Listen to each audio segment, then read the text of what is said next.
Olá, meu nome é Lívia Leão e esse é o Li com Spoilers.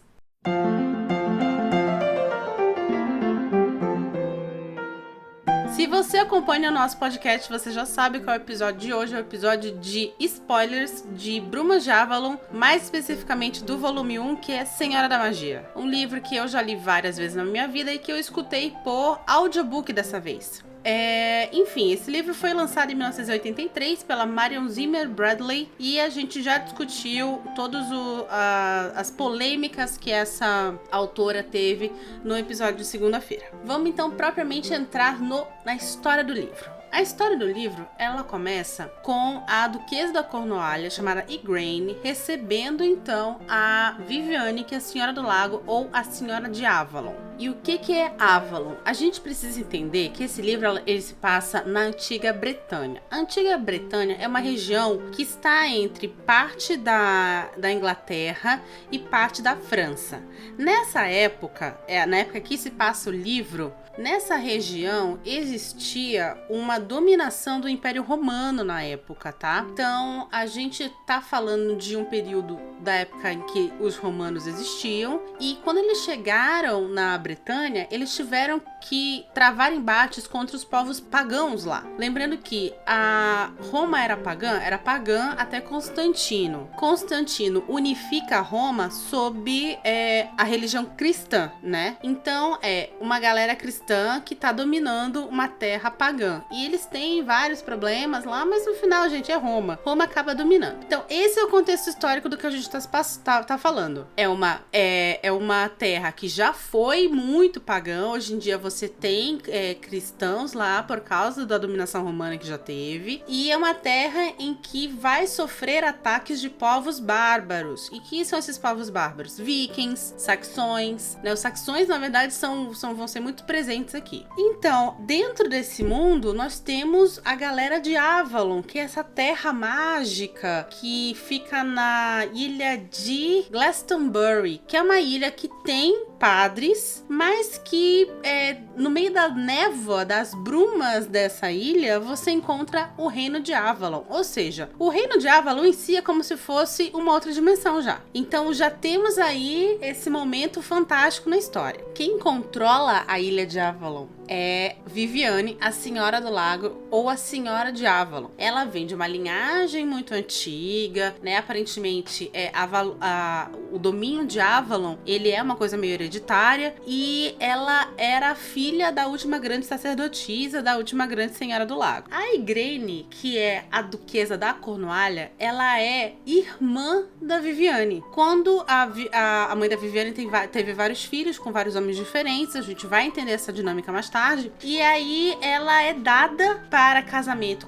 pro Duque da Cornualha, o Golois, quando ela tem 14 para 15 anos. E essa história começa com a Igraine, já uma mulher de seus 19 e 20, com uma filha chamada Morgana, que é a filha do Duque da Cornualha. E o que a Viviane vai fazer lá no castelo da Igraine? Lembrando, nós estamos falando aqui numa Alta Idade Média e nós estamos também falando que existe um Merlin aí. Então, para você que conhece um pouco da história do Rei Arthur, que é a história que é contada em Brumas de Avalon, você já vai conseguir reconhecer aí uma galera. Por exemplo, a Dama do Lago, a Senhora do Lago, que é a personagem dentro das Crônicas Arturianas, que é uma entidade, é a pessoa que dá a Excalibur pro Arthur nas lendas, né? O Merlin, esse cara super, hiper, mega, esse mago fantástico.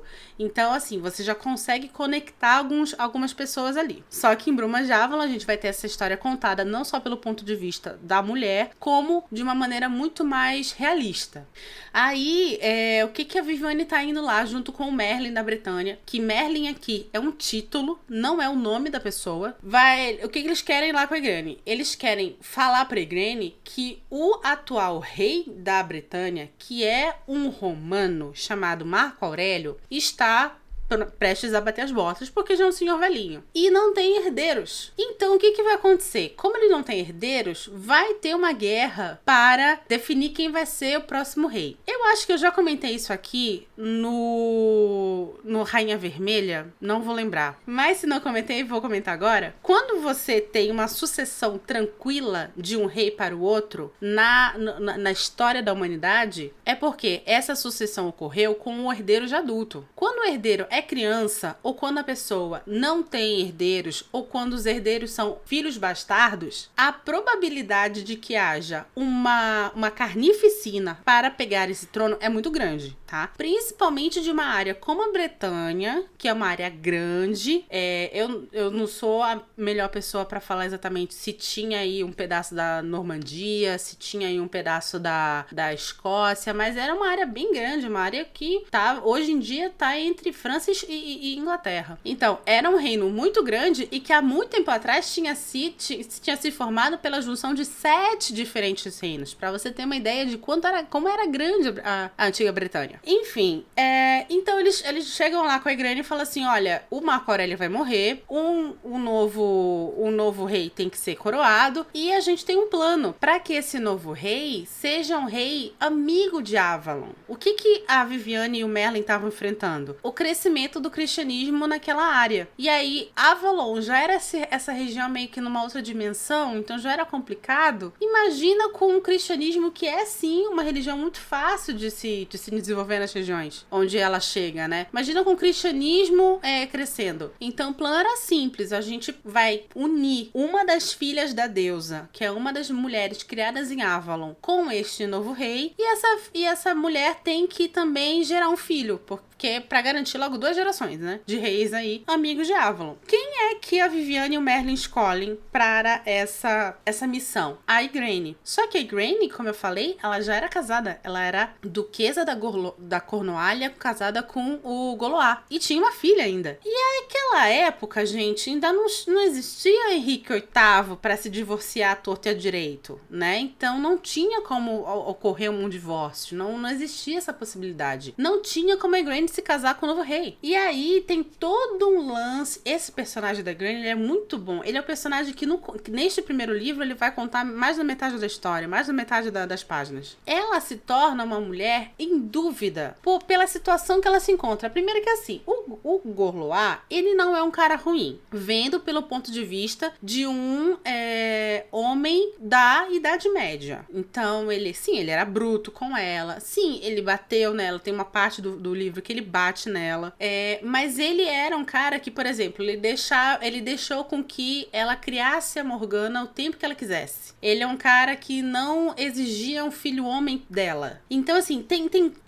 é muito legal você ver a Igraine pensando se ela aceita ou não o plano da irmã, da Senhora do Lago, porque ela fala assim, primeiro de tudo, cara, eu fui dada pra de casamento pra esse duque porque estavam afim. Ninguém me perguntou. Porque é assim, porque as mulheres são um joguete na Idade Média. Inclusive um joguete na mão de outras mulheres. Eu era um joguete na mão da minha irmã, me deram pra esse cara. Primeiro ponto. Segundo ponto, esse cara, eu sou apaixonada por ele? Não. Mas, mano, ele me deu uma filha, eu sou a senhora desse local, ele me trata muito bem, eu tenho vantagens que outras mulheres na minha posição não têm. Em nome de Deus, por que eu gostaria de trocar isso? Aí a gente tem um outro lado. Primeiro, eu ainda, Igraine pensando, né? Eu ainda assim, sou filha da deusa, sou neta, filha do Merlin, ela era filha do Merlin, irmã da Senhora do Lago, e eles vêm me propor me tornar a grande rainha da Bretanha.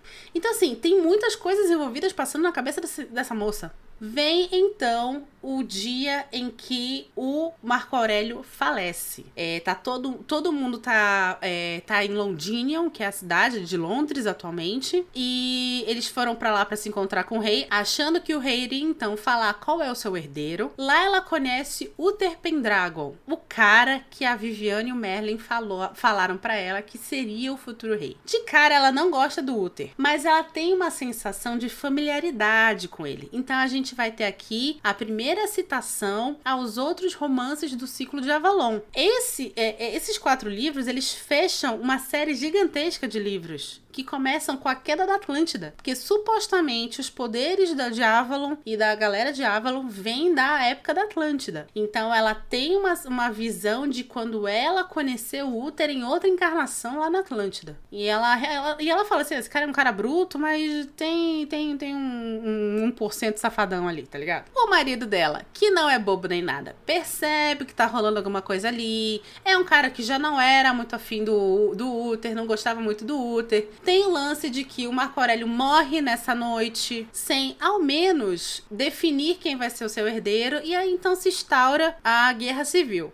O marido dela, na verdade, chega na noite que o Marco Aurélio morre a prometer fidelidade ao Uther, mas acaba se unindo com outras pessoas, incluindo o rei Lot, que é um rei que vai ser citado mais pra frente, se juntando com esse rei chamado Lot para disputar o trono com o Uther. E aí a gente tem então uma guerra civil. O Gorlois nunca mais vai voltar a ter ereção com a Igraine, porque eles têm uma discussão nessa noite sobre o Uther e ele bate nela. E daí então pra frente, ela não joga, ela fala isso muito claramente, eu não joguei propositalmente nada na virilidade dele, mas eu sei que ele nunca mais voltará a ser homem comigo. E realmente ele nunca mais toca nela depois daquele dia. Então você vê que é um cara que não era um cara ruim, quando comete um erro, ainda assim é muito bem punido. Precisamos ter isso em mente. Tem uma pessoa que mora com a Igraine, que é a Morgause. A Morgause é a irmã mais nova dela e da Viviane. Ela é uma menina de seus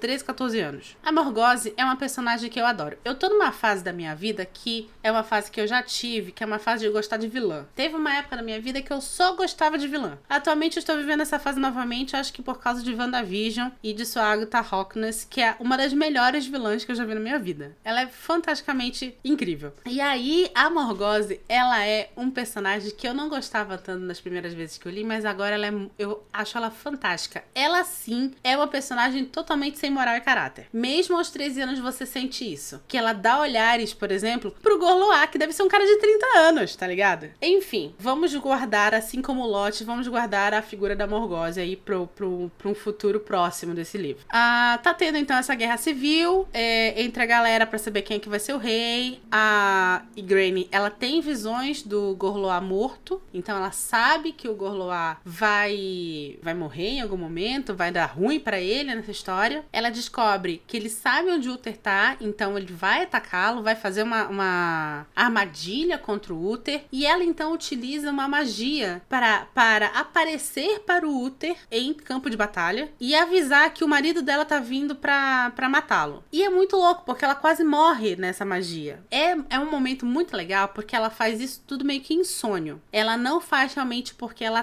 tá indo com aquela intenção, ela faz meio que sem querer. Aliás, o poder da Igraine meio que é sem querer, assim, tanto que ela renega depois esse poder. O que acontece é que durante o sonho ela visita ele e quando ela está indo, a alma dela está indo até o campo de batalha, ela é parada por uma entidade. E essa entidade fala assim, olha, você quer avisar o teu amante que ele vai ser morto, mas você precisa saber que você vai ter uma consequência para você e para as pessoas ao seu redor. E que é o que acontece. Ela fica muito doente, ela quase morre, ela fica muitíssimo fraca. E quando ela se recupera, o Gorlois volta. E aí, quem tá do lado do Gorlois é o Merlin. E aí ela acha muito estranho, porque o Gorlois era totalmente cristão. Aliás, tem um frade que mora no castelo com ela, que é uma criatura horrenda. E ela acha estranho aquilo, né? Que o Merlin tá lá do lado do marido, mas ela aceita mesmo assim. Quando o marido entra, ele revela que, na verdade, é o Uther que matou o marido dela e tava com uma magia que o Merlin colocou nele para que todo mundo que o visse achasse que ele era o Gorlois. Eles, então, têm uma louca noite de amor e no dia seguinte, quando eles acordam com a chegada do corpo do marido real dela. Então, daí pra frente tem um pequeno pulo de tempo, onde a gente sabe que aquela louca noite de amor deles gerou uma criança, mas como essa criança foi gerada fora do casamento, porque mesmo que eles tivessem se casado às pressas, eles se casam no mesmo dia, tá? Que chega o corpo do marido. Literalmente, o corpo do marido não esfriou para essa mulher casar com o Uther. Quando chega Desculpa, eles acabam se casando no mesmo dia, mas mesmo assim existe falas das pessoas de que talvez aquela criança não fosse do útero. Mesmo o Arthur, que é a criança que vai nascer, chamado Gideon, Arthur é o nome romano, mesmo que aquela criança seja a cara do pai, que é um cara loiro e branco, de olho azul, enquanto o Gorloar era um cara moreno, com cara de romano. Só abrindo parênteses aí, a gente precisa lembrar que Roma domina, primeiro de tudo, é uma cidade italiana, domina todo o Mediterrâneo, domina também Espanha, então as pessoas de Roma não são brancas, loiras de olho azul, tá? Vamos tirar isso da cabeça. Não é Joaquim Phoenix que é romano, tá, galera? O Gorloar era um cara romano, moreno, e a Morgana, a filha da Igraine, ela vai nascer uma criança não só morena por causa do pai, mas por causa do sangue de Avalon. Então todo mundo olha pra Morgana e fala, gente, ela parece uma fadinha, porque ela tem, tipo assim, 1,50 m, ela é morena, de cabelo encaracolado e feições meio élficas, assim, né? E ela é muito morena. Guardem essa informação também, sobre como a Morgana é, porque isso também vai ser abordado nesse livro. Voltando ao Arthur. Tem esse murmurinho aí de que ele não seria filho do Uther. É uma besteira, porque a gente sabe que é. O que acontece é que a Igraine não vai conseguir ter mais filhos do Uther depois disso. Não adianta, ela não tem mais filhos. E ela começa a se sentir muito culpada por isso. E ele, o Uther, diferente do Gorloar, dá uma pressionada nela para ela ter mais filhos. Exatamente porque o Arthur, a galera fala que não é filho dele. Então ele fala assim, me faz aí um segundo herdeiro só pra gente garantir. Não acontece isso. E aí é quando ela começa a se voltar para a Igreja Católica, para o cristianismo, porque ela acha que nunca mais poderá ter filhos, como uma maldição por ela ter traído e ajudado o primeiro marido a morrer. E daí a gente tem todo um subtexto sobre como a religião cristã é baseada na culpa, né? E aí, senhoras e senhores, não vai caber a mim neste podcast discutir isso. Cabe a você, com todo o histórico da Igreja Católica e do cristianismo que você conhece, saber se realmente é ou não baseado em culpa aquilo ali.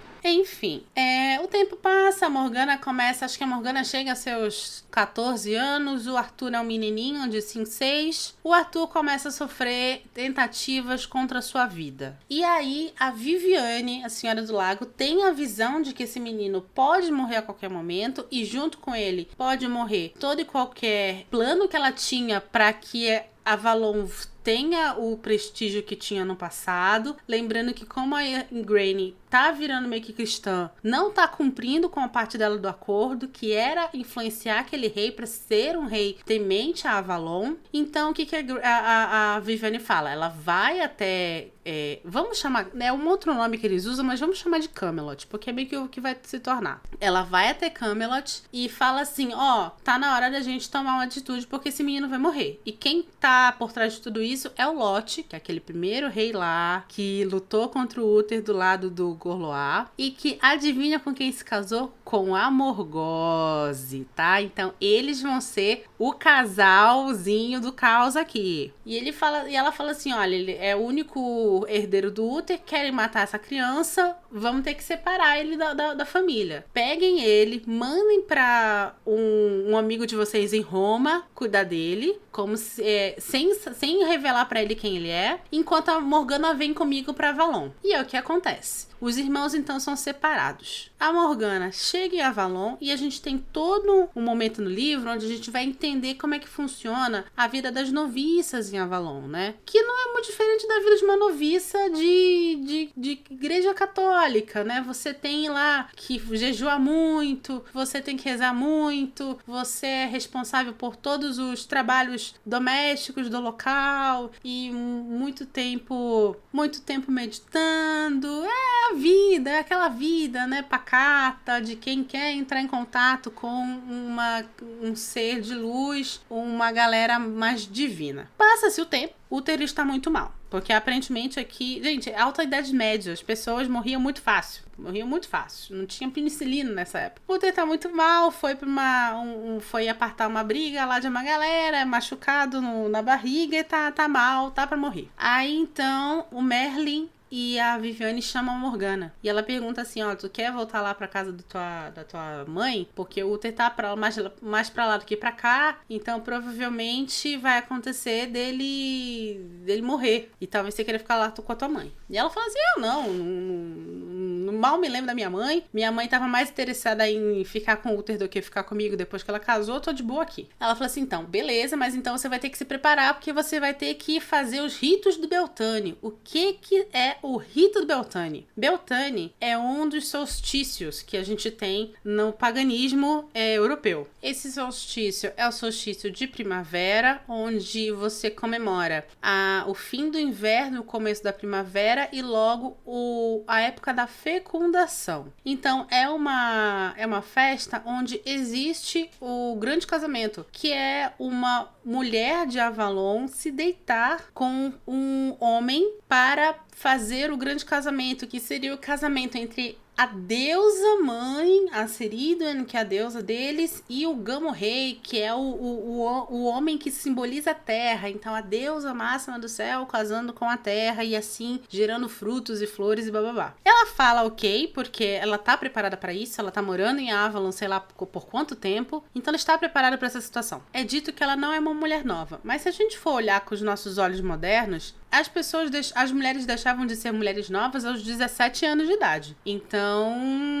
né, sei lá, eu acredito que ela, se fosse chutar, eu ia falar que ela ia ter uns 23, 24 anos aí. Beleza, ela topa, tá? E aí eles ainda falam assim, a gente precisa que você faça esse ritual, porque o cara que vai ser o Gamorrei nessa festa é muito provavelmente o cara que vai ser o futuro rei. A gente precisa garantir que esse cara seja amigo de Avalon, porque como teu irmão, Arthur, ele não é bem visto pelas tropas, considerando que muitas pessoas falam que ele não é filho de Uther, e ele nem sabe que ele é filho de Uther, porque nunca, depois que separaram ele da mãe, né, da Igraine, ele nunca mais os viu, ele era muito criança, então ele nem se lembra. A gente precisa desse cara que vai ser o novo rei aí do nosso lado. A Viviane a Morgana topa. E antes disso, uns dias antes, a Viviane fala assim pra ela, a propósito, o meu filho tá chegando, meu filho mais novo, ele tem lá o nome que eu não vou lembrar, mas todo mundo chama ele de Lancelot. Ele tá chegando aí e vem me visitar aqui em Avalon. Vai lá buscar ele na barca, porque, como eu falei, Avalon fica como se fosse em outra dimensão. Então precisava de uma sacerdotisa abrindo as brumas pra então a barca de Avalon conseguir chegar até Avalon. E ela vai buscar e ela meio que se apaixona perdidamente por Lancelot. E ele é um cara moreno, de pele olivácea e cabelos negros e parece um pequeno elfo. Enfim, né, tem toda uma descrição de como ele é um cara sexy. E meio que ele tá ali e vê que ela tá batendo palmas pra ele sem ser com as mãos. E aí ele meio que tipo, opa, uma bucetinha for free aqui, vou me divertir. Só que ela tem que perder a virgindade dela no grande casamento. Então ela meio que se segura. E eles só ficam lá nas brincadeirinhas, mas não acabam não transando. Só que o que acontece? Isso tudo em uma tarde, tá? Ela conhece ele, já leva ele pra almoçar, sai do almoço, já vão andar pelo mato, já ficam lá se pegando, se beijando. Enquanto eles estão lá se pegando, se beijando, eles escutam a voz de uma criança chorando no pântano. E eles vão atrás e eles encontram uma menina, né? Não é dito a idade dessa menina, mas assim, se Morgana tinha 23 anos, essa menina devia ter uns 14, 15 e o Lancelot devia ter uns 18, digamos assim. E aí, essa menina é descrita como uma menina toda de branco, loura, com a pele alva, os olhos azuis, o cabelo é tão dourado que bate o sol e parece que brilha como ouro. Já lembra de como a Morgana era? A Morgana era pequena, morena, com uma cara de fadinha, cabelo encaracolado, todo desgrenhado. Ela se sente muito feia. E o Lancelot, que é um babaca completo, já tô adiantando, gente, 4 livros, este cara é um babaca. Ele vai ficar todo pela menina. Na frente da Morgana, que ele tava pegando há 30 segundos atrás na moitinha. E aí ela fica puta. E a menina tá chorando. porque ela não sabe como ela passou do convento. Lembra que eu falei que em Glastonbury tinha um convento, um negócio de padres e também de freiras? Essa menina, ela é criada no convento como a filha de gente com dinheiro na época era criada, era mandada para convento. E ela não se sabe como ela passou para Avalon. Ela entrou pela alguma fenda nessa dimensão e foi para Avalon. A Morgana, vendo que o Lancelot estava todo pra menina, manda ela embora. Tipo assim, ó, pega esse caminho aqui que tu vai parar lá no teu convento e fecha a bruma. Qual era o nome dessa menina, senhoras e senhores? Porque aparentemente a Britânia era um ovo. Era do tamanho de um bairro, era do tamanho de São Caetano. Essa menina é Guinevere, a futura esposa de Rei Arthur. E aqui, pra quem já conhece a lenda, já sabe que tem um vislumbre da treta que vai acontecer no futuro. Porque na lenda do Rei Arthur, Guinevere e Lancelot se apaixonam. Isso vai acontecer nesse livro, nessa série, mas não agora, obviamente. Morgana fica putaça porque o boy era um lixo e resolve não olhar mais pra cara dele, mas fica lá aquela paixãozinha, sabe? Tipo assim, ai, ele é um lixo, ai, mas eu gosto dele. Enfim, aí chega o dia do grande casamento. Chegou o dia do grande casamento, ela vai lá tomar suas beberagens, ficar isolada numa cabana com incensos, aumentando sua clarividência, aumentando sua mente, para então representar a grande deusa nesse dia. Tem uma descrição longuíssima e maravilhosa desse ritual. Maravilhosa, porque não é um ritual que só ela faz, né? É um ritual que toda a região onde está localizada Avalon faz. E inclusive esse ritual acontece dentro de uma tribo muito antiga de pagãos. É muito legal essa parte. Aí chega um momento que ela tá na cabana e o cara que é o Gomo Rei, ele entra e ela tava jurando que ia ser Lancelot. Deu como de burro na água que não era Lancelot. Era um cara lá. E pra quem não sabe, quem tá em dúvida dessa expressão Gamo Rei, Gamo é um viado. É um viado, só que é um viado adulto. É o rei da matilha de viados. Eu sei que matilha é só de cachorro, mas tô entendendo o que é. E beleza, ele chega lá e ela tá meio com medo, ele também, mas eles transam, fazem lá o ritual e eles adoram porque, né, enfim, sexo. E aí no dia seguinte eles acordam, transam de novo, só que dessa vez sem ser como rei, como Gamo Rei e como deusa, são apenas seres humanos ali agora, já não estão mais em transe, já não estão mais no meio do ritual, transam de novo, até que no momento que eles estão lá, tipo, meio que descansando um do lado do outro, eles estão conversando, e aí ela começa a passar a mão nos cabelos dele e cantar uma música, e ele fala assim, nossa, que engraçado, é a música que a minha irmã cantava pra mim, minha irmã Morgana. E exatamente, senhoras e senhores, o Gamo Rei nada mais era do que Arthur. Arthur era o Gamo Rei. E a Morgana e o Arthur se reconhecem aí, cara. E eles ficam em choque. Ele fica em choque. Isso é muito louco, cara. Porque antes dele descobrir que ela era a Morgana, ele fala pra ela, né? Ah, você foi a minha primeira mulher, eu fui seu primeiro homem. Então... Papo de homem hétero, né? Ah, então eu nunca vou te esquecer. Você vai ser... Por mais que eu tenha mulheres, você vai ser pra sempre a minha primeira e tal. E aí ela só fica calada, mas fala assim, ai, nossa, porque foi muito legal, bababá, me liga, não sei o quê. E aí, nisso, quando ele descobre que ela é a irmã dele, Arthur em nenhum momento pensa, olha, que bosta, minha irmã, mano, isso é muito escroto. Não, o que ele pensa é, o cristianismo condena isso. Isso é muito importante a gente entender, porque isso vai ser citado em outros livros no futuro, né? O cristianismo condena isso. Já ela não, ela fica em choque. Porque vamos lembrar, quando o Arthur nasce, ela já era um pouquinho mais velha. E a mãe, a Igraine, era totalmente de, tipo assim, tinha uns 4 pneus arriados pelo Uther Pendragon. Então ela tava nem aí pros filhos, inclusive pro Arthur. A Morgana, ela vai fazer um papel de mãe pro Arthur mesmo muito pequena. E ela fica assim, chocada. Ela fala assim, Gideon, lembra? O nome do Arthur é Gideon. Gideon, a criança que eu carreguei no colo, a criança que eu embalei, meu Deus, que coisa, que nojo. O que Viviane aprontou pra mim? Porque ela na hora lembra que foi Viviane que botou ela lá. Passa-se o tempo, ela volta pra... Ela fica muito doente, porque ela toma muitas drogas, muitas ervas pra aumentar a percepção. E aí ela fica doente uma época. Tem também o choque, na minha opinião, né? De saber que você transou com seu irmão.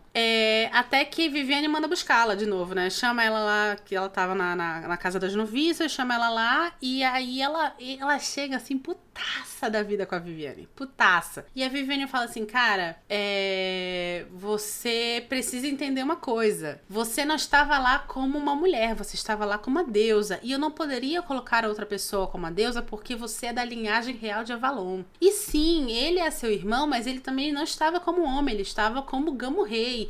E ele também não só é da linhagem real de Avalon, como ele é o futuro rei da Britânia. E aí a Viviane manda um mó caô sobre o bem maior, sobre salvar o paganismo. E a menina, gente, vamos lembrar, a menina, o pai morreu, a mãe não queria muito saber dela, ela se acha feia, a Viviane foi realmente uma mãe pra ela, amou-a profundamente como filha. Ela acaba caindo no conto da Viviane. Passa um tempo, ela é chamada pra Camelot, pra coroação do Arthur como rei. Ela reencontra a mãe, um reencontro totalmente frio, porque a mãe Acre põe na cabeça que ela tem que agir como uma cristã. Ai, mano, assim, Granny foi, assim, um excelente personagem pro personagem mais escrotinho dessa série. Aí ela reencontra Morgause, que agora tá casada com Relote, e é uma mulher uma mega vilã, assim, mega vilã, charmosa, glamurosa, sabe? Laurinha Figueroa. E aí ela tá lá com o Arthur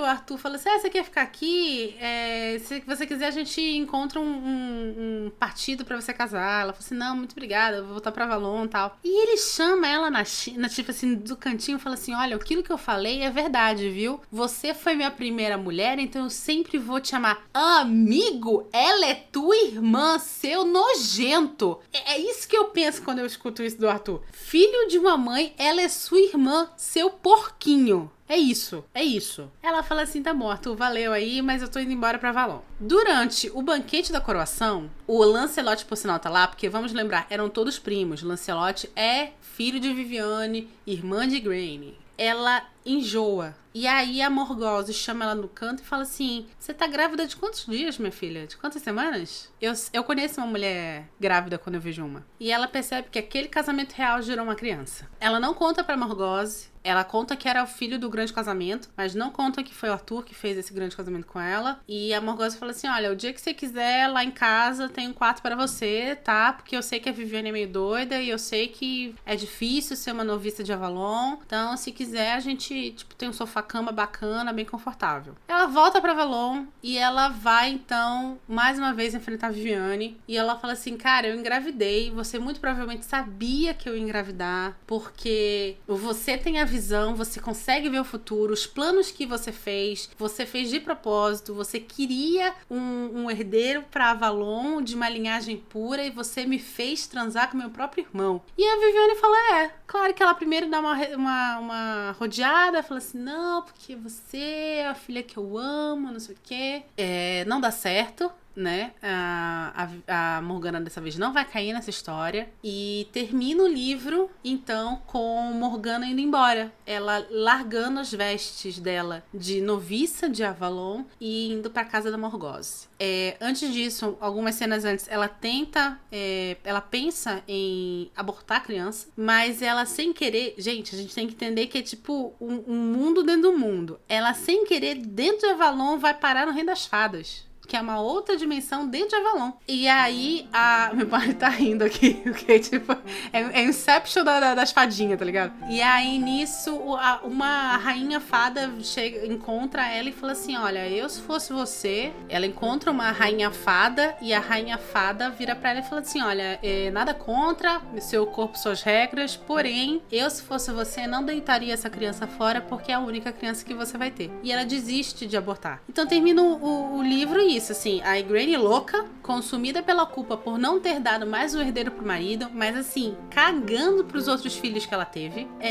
A Viviane totalmente metendo o pé pelas mãos em troca de um plano que só na cabeça dela talvez funcione. O Arthur, nojentão, pervertido, psicótico, pensando na irmã. E no meio de tudo isso, a pobre da Morgana grávida, indo pra casa de quem? Da Morgause, a grande vilã da história. Então assim, esse final parece ser um final de coito interrompido, mas ele é um grande cliffhanger de 1983 para um segundo livro. Então, assim, se você gostou, por favor, compartilha este episódio com outras pessoas. Os episódios que eu conto os livros são episódios muito grandes e dão um trabalho muito grande para ser feito. Então, me ajuda, compartilha com algum amiguinho seu que nunca leu Brumas de Avalon e tá interessado em ler. E assim, quanto mais pessoas ouvirem esse episódio, mais vontade eu tenho de continuar lendo esses 4 livros ao todo, que eu já li, mas que eu gostaria de reler, pra fazer um trabalho bem bacana pra você, tá bom? Esse é o final de Brumas de Avalon, volume 1, A Senhora da Magia. Meu nome é Lívia Leão, muito obrigada, esse foi um Li com Spoilers.